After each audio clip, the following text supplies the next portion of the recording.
What's up, gamers? Dreamcastguy here, talking today about Resident Evil, because over the course of the last couple weeks, we've gotten some pretty hefty updates on this franchise, including, of course, a bunch of new stuff like screenshots and gameplay for Resident Evil 8, which continues to look good, and I'm so hyped to actually kill these werewolves myself. But additionally, we now know about a weird Resident Evil Netflix series called something like Infinite Darkness, which certainly seems interesting. There's been some bad Netflix stuff, like the Death Note show, and that was a pretty bad movie, but I'm still optimistic because they've also done some good stuff. Well, today, they have just officially announced, this is news from Capcom themselves, that they're now working on rebooting the Resident Evil film franchise. And I want to talk about the official news, and I want to talk about how somebody has just leaked a bunch of the plot, and it sounds like this new movie is going to be different. And I don't know if I'm excited for some of the changes they've made to characters like Leon and Claire. But let's start off by checking out the official news, which is over here. We're checking out Twitter.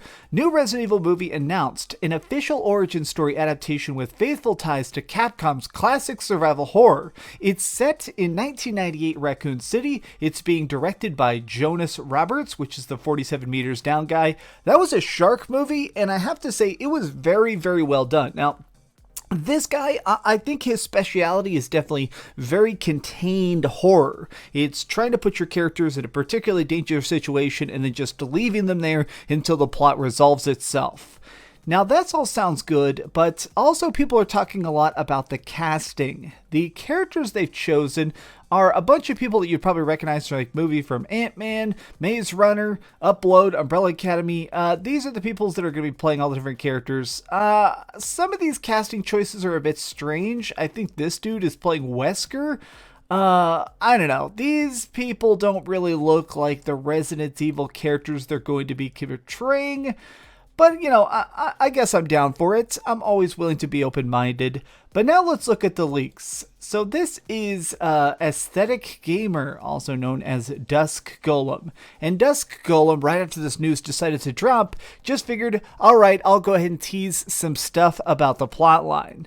Now, this isn't necessarily spoilers, but it is some very strange information that I'm glad we know. That way we're kind of getting a chance to temper our expectations going into this mysterious new project.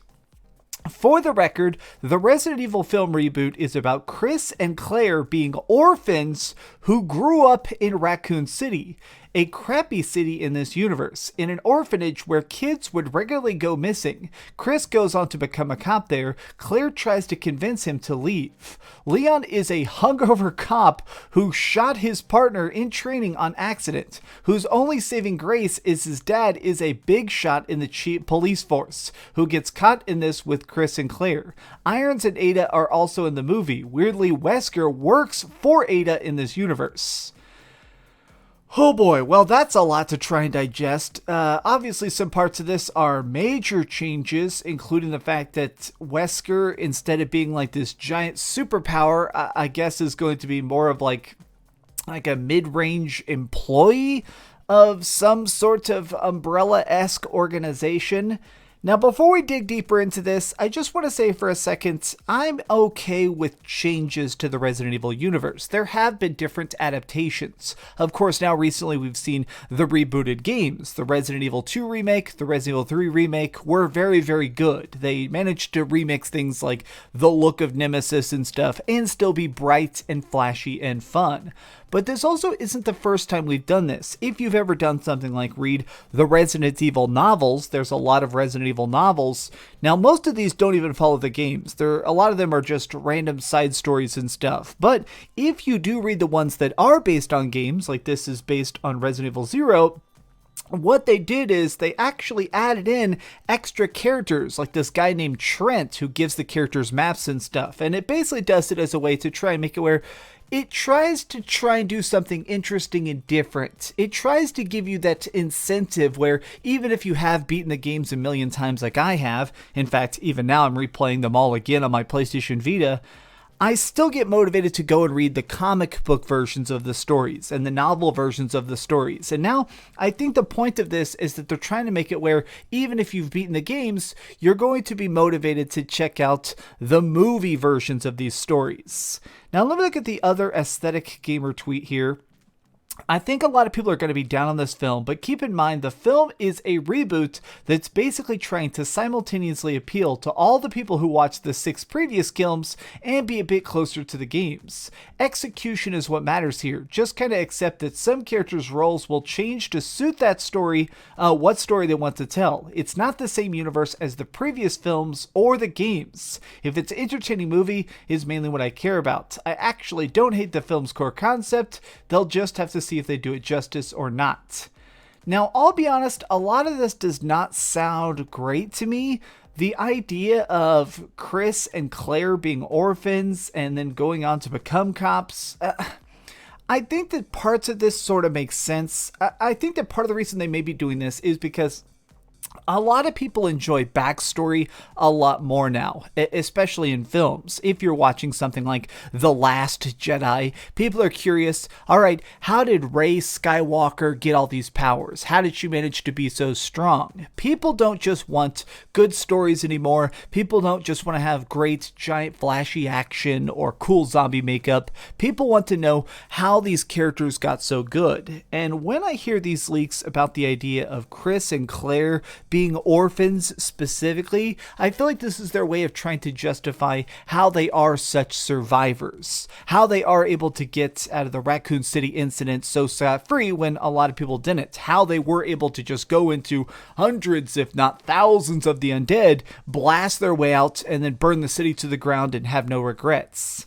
I think that these changes are, I'll be honest, I'm just nervous about them. I am worried about this because we have seen them try and do a lot of weird stuff. The more I hear about this, I still think that the Netflix show that they're doing, that sounds like it's going to be much closer to the idea of Resident Evil. More of like scares and save one bullet and crazy motivations and hopefully seeing some sort of Wesker. But I'm still going to remain open-minded about this. I think that Capcom realizes that they had to do this.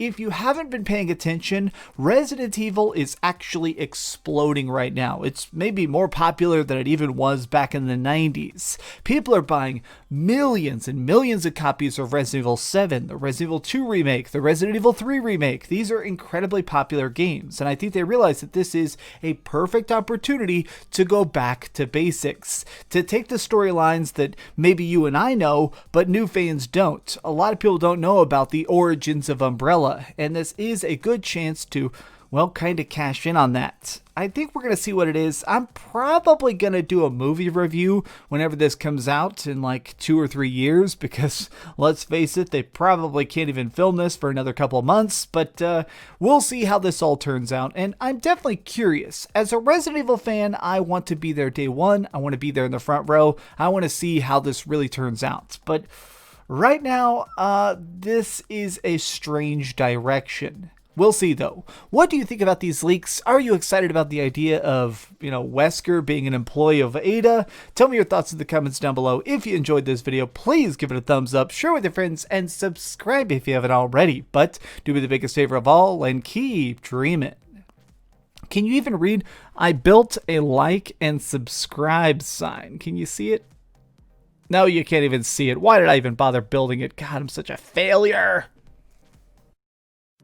Thanks so much for watching that video. If you want to see something else, you can always click this link to see what I put up last, or, subscribe and see what's coming up next.